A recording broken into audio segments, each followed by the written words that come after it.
आप सब हजरात खड़े हो जाएं और हजरत जैसा जैसा कहेंगे वैसा आपको साथ साथ बोलना है। बिस्मिल्लाहिर्रहमानिर्रहीम। हम यह संकल्प लेते हैं कि सभी धर्म गुरुओं और पवित्र धर्म ग्रंथों का सदैव सम्मान करेंगे। देश की रक्षा, सुरक्षा, मान सम्मान, एकता और अखंडता के लिए हर संभव प्रयास करेंगे। हिंसा, घृणा और आतंकवाद से समाज को मुक्त कराएंगे। आप सब इसका संकल्प लेते हैं? जोर से कहिए, हम इसका संकल्प लेते हैं। मैं सभी तमाम भाइयों को ये बता देना चाहता हूँ कि सिख कौम भी आपकी तरह तौहीद पसंद कौम है। जिस तरह आप एक अल्लाह के सिवाय किसी और को मानना शिरक समझते हैं, उसी तरह हमारे बाबा गुरु नानक साहब ने भी हमें बताया है कि उस रब के सिवा कोई दूसरा नहीं है और उसका कोई शरीक भी नहीं है।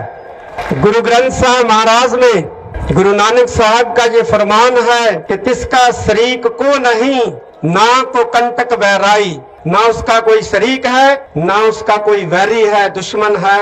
वो सभी का दुश्मन है, वो सभी का पालनहार है, वो सभी को जन्म देने वाला है, वो सभी का ही संहार करने वाला है। हम जितने भी पूरे विश्व में मानव जाति के लोग बसते हैं, हम सब कोई उस एक ईश्वर ने, उस एक अल्लाह ने, उस एक रब ने, उस एक वाहिगुरु ने पैदा किया है। इसलिए हम सब एक समान हैं और हम सबको एक दूसरे का आदर करना चाहिए, इज्जत करनी चाहिए। जैसे एक बगीचे में तरह तरह के फूल होते हैं और बगीचा जो होता है वो खूबसूरत दिखता है, दिखाई पड़ता है, उसी तरह इस मुल्क में, इस दुनिया में अलग अलग धर्म को मानने वाले लोग हैं। सभी की अपनी अपनी विश्वास, अपने अपने अकीदे, अपने अपने रस्में रवायत, सभी कोई एक दूसरे की रस्मों का, एक दूसरे के अकीदे का सम्मान करना चाहिए। यही हमें हमारे पूर्वजों ने सिखाया है। मैं पूरे भारत में नहीं कहूंगा बल्कि पूरे विश्व में हमने अमन, एकता, भाईचारा कायम रखना है। इसी से हम सब बढ़ेंगे, फलेंगे, फूलेंगे।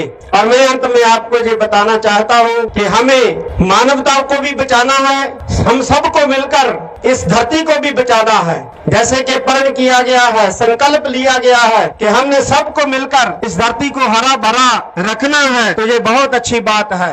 क्योंकि ये जो